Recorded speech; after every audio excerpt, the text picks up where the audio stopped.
সালামু আলাইকুম। আপনারা অনেকে জিজ্ঞেস করেছিলেন যে, "ভাই আমাদের সবকিছু ঠিক থাকার পরেও আমাদের রিজেকশন কেন আসে?" রিজেকশনের বিষয়ে আপনাদের ১ম যে বিষয়টা ধারণা রাখতে হবে সেটা হচ্ছে কান্ট্রি সিলেক্ট। কেননা আপনার মনে করেন যে প্রোফাইলটা আছে, আপনি যেতে পারবেন ইউরোপিয়ান ছোট একটা কান্ট্রিতে, সে মনে করেন রোমানিয়া। বাট আপনি সিলেক্ট করে বসে আছেন আপনাকে ইতালিতে যাওয়াই লাগবে বা ফ্রান্সে যাওয়াই লাগবে বা জার্মানিতে যাওয়াই লাগবে। তাহলে ভাই কেমনে হবে বলেন? সো ১ম এ আপনাকে বিষয়টা ঠিক করতে হবে যে কোন কান্ট্রি আপনার প্রোফাইলের জন্য সুইটেবল এবং আপনার জন্য সুইটেবল। সেকেন্ডলি ব্যাপার কি হয় সেটা হচ্ছে ডকুমেন্টেশন অ্যারেঞ্জের। কি হয় আপনি কোন একটা এজেন্সিতে গেছেন, এজেন্সি বলে দিল ভাই সমস্যা নেই আমি সমস্ত কিছু ব্যবস্থা করে দিব। আপনি খালি সার্টিফিকেট, মার্কশিট আর আপনার ইসিএ আর প্রফেসি সার্টিফিকেটটা নিয়ে আসেন। ভাই এটা হয় না। অনেক ব্যাপার-স্যাপার আছে ভাই। একটা স্টুডেন্টের সেলফ ফান্ডেড এ তার ভিসা করার জন্য তার মাল্টিপল ডকুমেন্টের দরকার হয়। আপনার বেসিক ডকুমেন্ট বলতে আপনার পাসপোর্ট, এনআইডি, আপনার বাবা-মার এনআইডি, সার্টিফিকেট সেগুলো উইথ অ্যাটাস্টেড, আপনার প্রফেসি সার্টিফিকেট, আপনার ইসিএ, আপনার recommendation letter, motivation letter, SOP এগুলো ভাই সবার কাছেই আছে। আপনার ব্যাংক ব্যালেন্সের স্টেটমেন্ট থেকে শুরু করে আপনি কিছু রিসার্চ পেপার করছেন,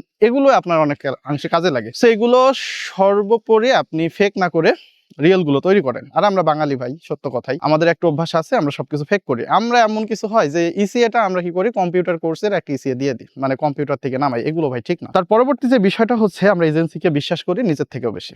এটা ভাই করা যাবে না। নিজে একটু রিসার্চ করেন, রিসার্চ থ্রোটা বাড়ান, দেখবেন যে আপনার রিজেকশনটা কম আসতেছে। পরবর্তী যে ব্যাপার সেটা হচ্ছে আমরা নিজেরা বাঙালি ভাই, এটা হচ্ছে অনেক বড় একটা কথা। কেন এই কথাটা বলতেছি, মনে করেন আমি এখন ইরাকে আছি গভর্নমেন্ট স্কলারশিপে, সে আমি আমার এই স্কলারশিপ বাদ দিয়ে আমি খারাপ কাজগুলো করে বেড়াচ্ছি, যেমন বাইরে কাজ করতেছি বা ইউনিভার্সিটি কোনো নিয়ম কানুন মানতেছি না, তাহলে পরবর্তী ভাই বাংলাদেশ থেকে এই ইউনিভার্সিটি কোনো আর ছেলে মেয়ে নিবে না। যেমন কিছুদিন আগে আনবার ইউনিভার্সিটিতে ২ জন পালাই। তো আনবার ইউনিভার্সিটি আমার বিশ্বাস হয় না যে পরবর্তীতে আর কোনো লোক নিয়ে থাকবে।